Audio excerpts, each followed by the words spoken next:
Today we'll be looking at a child support hearing involving Mr. Calhoun and Ms. Starr. Mr. Calhoun alleges that he does take care of his children consistently, and Ms. Starr alleges that Mr. Calhoun does not. Let me know what you think in the comments. Click the like button, subscribe.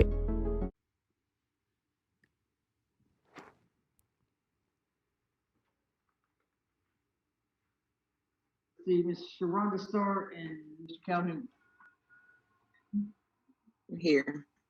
Mr. Calhoun? Here. There you go, okay. All right, if both of you could raise your right hand. All right, y'all swear affirm testimony about to give you the truth, whole truth, nothing but the truth? Yes, ma'am. All right. Yes. Go ahead, Ms. Cusick. Your Honor, this case is also an adjudication of arrears.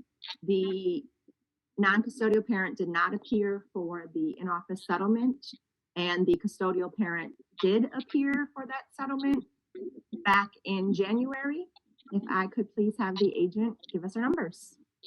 Yes, the CP's affidavit indicated $45,207.87 as of May 3rd, 2022. We brought the number forward. The arrears as of January 31st, 2023 is $48,090.37. The current payment is $450. In the repair, we're asking for $90 to start March 1st, 2023. Ma'am, can I speak on this case? Yes, Mr. Calhoun, do you have any evidence of payments made to the custodial parent? Ma'am, I have no gaps in my kids' life. And first of all, two of my Do you boys. have any evidence of payments? Hold on, Mr. Calhoun. Hold on. Just answer her question, okay? Just answer directly her questions, and then I'll hear something else. Yes, I have. Yes, I have evidence of paper. I need time to gather. If y'all don't want to hear from me, then I need to have time to get my. I definitely want to hear from you, sir. I'm just asking. Hold on, Mr. Calhoun. You did not say we didn't want to hear from you. I just want you to answer her questions. Then I'll hear anything extra you need to say, okay? Okay. Right. Yes, I do. Yes, I do have evidence. Okay. And what kind of evidence do you have? I understand you don't have it with you today, but if we were to agree to a continuance, what evidence would you be able to present?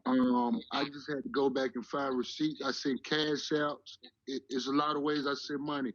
And first of all, two of my boys being grown, they 23 and 21. Like, they shouldn't even be on my case. And my 12-year-old, I have never had gaps in his life. Like, how do I owe this much money? Like, where did they get this from? She had closed this case 3 times. Mr. Calhoun, she playing with me. Like, I don't understand. Let me interject something. This may stop a whole bunch of stuff later on. You, a non-custodial, both parents are responsible for their children from the day they're born. No doubt, no doubt. So there's a set amount, and let's say your 21-year-old was set child support was supposed to be, let's just say hypothetically, $264 a month. You were responsible to pay that from the day that child was born to the day the child ages out, graduates high school, emancipates, turns 18. Okay. So now hold on. Now, if in between that, I think it's a Sunday, but your 21-year-old doing that, payments aren't forgiven just because your child goes and graduates high school and moves on until in those 21. But I wasn't on child support, so how do I have evidence? Good question, Mr. Calhoun. So let me answer this. Non-custodial parents out there, you are automatically responsible, okay? If the custodial parent goes and says, you know what, he or she's not giving me anything, so I want the state to try to help me get some money because you're not giving me anything. This is what I love to tell all us non-custodial parents to do. No, I always give, though. I always give. Hold on. Look, I got a good story to tell you, Mr. Calhoun, because this is how you ended up, okay? So she went and got it. Then you said she closed the case. No such thing, Mr. Calhoun. She closed and she asked the state to stop collecting the money from you. But you still owed that money every single month. directly to her. And I always did. Wait a minute. So if you say, you're not letting me, you're not even, you're already got what you want to say and you're not listening, Mr. Calhoun. So when she closed the case 3 times, she closes it today, and then all she basically uses the state for to make it too simple is a collection agency. But you were paying through them, and y'all may have started getting along. She says, okay, I'll take you off that. Wrong verbiage. She should have basically said, I'll stop using the collection agency and you can pay me directly. Now, here's where something may have went wrong. She said, okay. You said, well, I kept paying her, Judge. Well, guess what? Probably should have kept yourself paying through the app or through the state, because now it's your word against hers if you gave her money when you weren't paying through child support. Yeah. So you're going to say, I sent her that, and look, and she may say, she didn't give me a penny. So that's why you're going to have that meeting to show what you paid. If it were me, and maybe I'm a little old school, I'd send a check. So you have that check that's cleared, because Cash App, anyway, that's what I would do. But so that's how you probably have these arrears. So when she closes it, you still owe. You could, your child could be 45, and as long as that case is there, you still owe that money. So you say I owe her real, even though I ain't never had a gap and I always take care of my kids. Y'all can just say I owe her $45,000 and I gotta pay it. See, that's what I said, Mr. Calhoun. Taking care of your kids is one thing. But from day Your Honor, if I may, a monthly payment. So go Your ahead. Honor, if I may try to, can we allow the opportunity for him to present his evidence at a settlement hearing? Can I speak? Back in August Yep. 2022. So give him the opportunity to present his evidence of payments and go forward from there. You can. Ms. Starr wants to say something. Go ahead, Ms. Starr. I don't have, she can go ahead and reset it for him to bring evidence, but I can assure you, Demetri, he contacts my kids for his phone conversation, but financially, Demetri wasn't having. That's why I opened it back up. I did close to give him a chance, but Demetri also told me he wouldn't give me 1 red cent over the years, and he done exactly that. So if y'all want to reset it and he can bring proof, which I assure you he doesn't have, that's fine too. So, Mr. Calhoun. So I just want to jump in right now. We're not We going can to do it. Mr. Starr, Ms. Calhoun, Ms. Starr, Ms. Calhoun. We're not going to argue about this back and forth. That's fine. Who's a good parent, who's not a good parent, who called, who paid. Mm-hmm. We'll do exactly what Ms. Clark Davis and Ms. Cusick say. We're going to reset it. So go ahead, guys. Go ahead, Ms. Clark Davis. Okay, Your Honor, we're going to set a settlement conference. Both parties are required to be there so this can be hashed out. It will be a virtual settlement hearing, and they will receive a notice from the state prior to. Ms. Cusick, do you want to do the 9/6 to ensure we can get it on a settlement calendar? That'd be great. Thank you, Ms. Davis. Well, wait a minute, Ms. Clark Davis. Let me ask you a question. Yes, ma'am. Well, what if one of them doesn't show up to that settlement conference? Then what? Then we come back to court and we we remind you of this conversation. You gave them a continuance to allow both parties to negotiate at the settlement.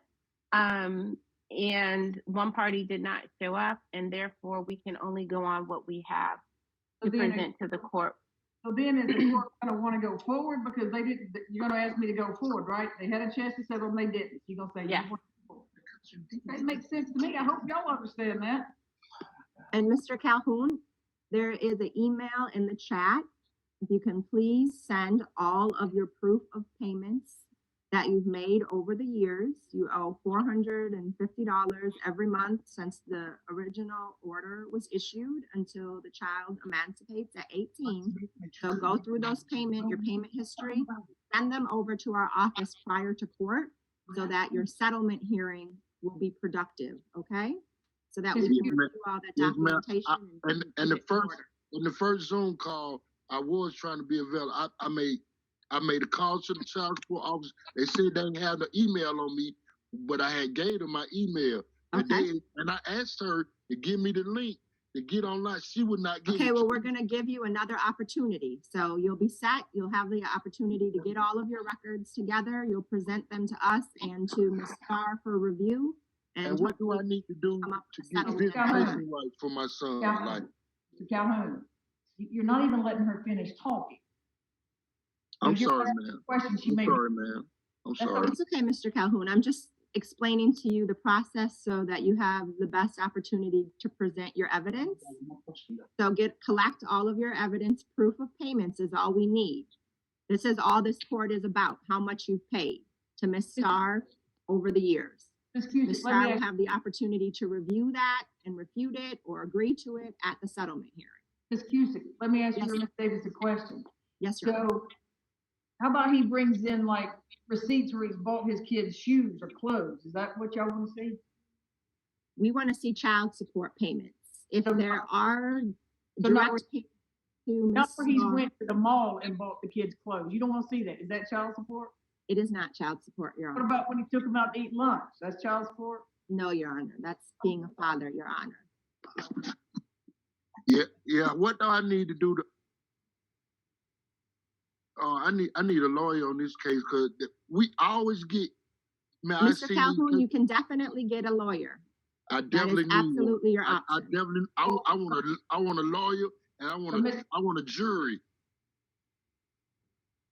I want a jury. No, sir, there's no like, jury trial. This is ridiculous. Like, you don't have a right to a jury trial in this type of case, and you don't have you have to go hire a lawyer. This is not one where one gets appointed to represent. Oh no, I will hire a lawyer. I will hire a lawyer.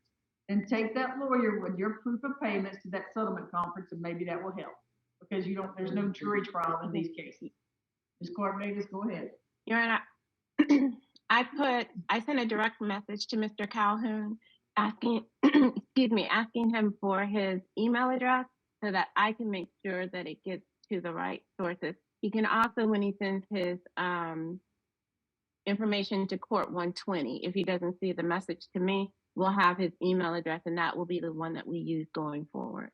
So send your email address back to that email. She put it in the chat to you directly, Mr. Calhoun. And that's all I'm pretty much hearing from this, because you've got all the answers you need. Now, anything else you're going to ask or want to know is probably going to tend to lean in the way of legal advice. So you really need to consult with a lawyer, sir. Okay? But where you've made payment, child support, not taking the kid to lunch, not buying them clothes, not taking them on trips, giving her money every month. This is your money for child support. Okay? Okay. But how do I go about, so you said, even though my oldest two boys, they grown and they work, they take care of their own self, they file their own taxes, I'm still responsible for them? No, sir. Once they turn 18, you're no longer responsible for those payments. We're only discussing previous arrears that were owed from the time the child support order was put into place until the children turned 18. That amount. I'm gonna, Ms. Cusick, I'm going to do one correction right there. It's whatever the order said. If it was 18 or until the children graduate from high school or whatever, if it was a private action, whatever y'all decided. So we just need to verify. So just look at your child support order and it will tell you when your child support ends. Okay, this is what I'm saying. They going back 8 years. I got all the paperwork from them. They went back 8 years there from today to 8 years ago. My boy's been grown. One of them been grown 5 years. He got to come out. One of them been grown 3 years. Okay, but no, hold on. Okay, so then you know what? This is how. Hold on, Mr. Calhoun. Let me see if I can make this super simple, because I'm thinking you're not processing what we're saying. You buy a car, okay? You finance it for 4 years, and that 5th year you don't have to pay for it because you paid it off. But if in those 4 years there's car payments you've missed, even if you've owned that car 6, 7, 8 years, they're going to keep coming after you until you pay those car payments that were due during those 4 years, period. So this is money that you allegedly did not pay when your grown children were younger children, period. So you're not responsible for them from the day they turn 18 and graduate or emancipate high school, like Ms. Clark Davis says, what your order says, forward. This is money you owed back when they were under 18, period. No. Well, then that's what you're going to bring proof of, Mr. Calhoun. I'm done. I've explained it. sir, and I'm being very patient, but you're not processing. That's why you probably should go consult with a lawyer so they can tell you, because she says sometime before those children were grown, you missed payments. That's when you bring your proof, okay? Make sure you put your stuff in the chat and get that email that Ms. Clark Davis And sent then you. what I do understand, yes, she's saying I owe some payments when they was young, but it don't go all the way up to now. That's what I'm saying. Like, some of them payments got to be cut back 3, 4 years, 5 years ago.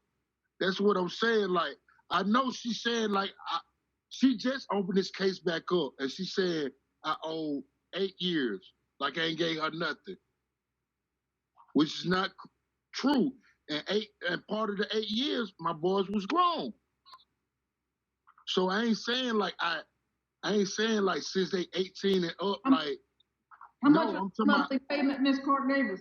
some of the payments she said I owe her, I don't owe her. That's what I'm saying. I'm sorry, Your Honor, I didn't hear the last question. How much was his monthly payment? Child support? His monthly payment on child support is $450. That's what it was when they were before the children aged out. That's current Correct, support. but there's still it's current support because there's still a child who's under the age of 18. So this is all behind on current support? Yes. Okay, sir, this is behind on your child that's under 18.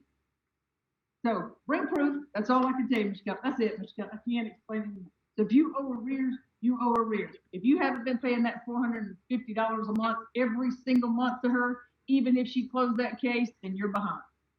Period.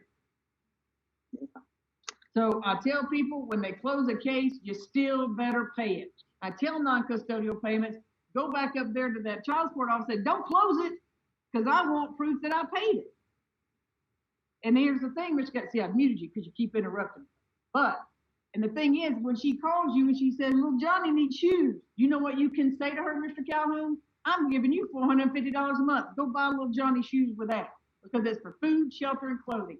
And that's it, Mr. Calhoun. That's it. Go to the settlement conference. Bring your proof that you have given, no ma'am, Ms. Starr, that you have given her that $450 a month each and every month since there has been a court order. That's all. It's simple. Okay? Thank you, Mr. Calhoun. Thank you, Ms. Starr. Y'all go to the settlement conference and show up.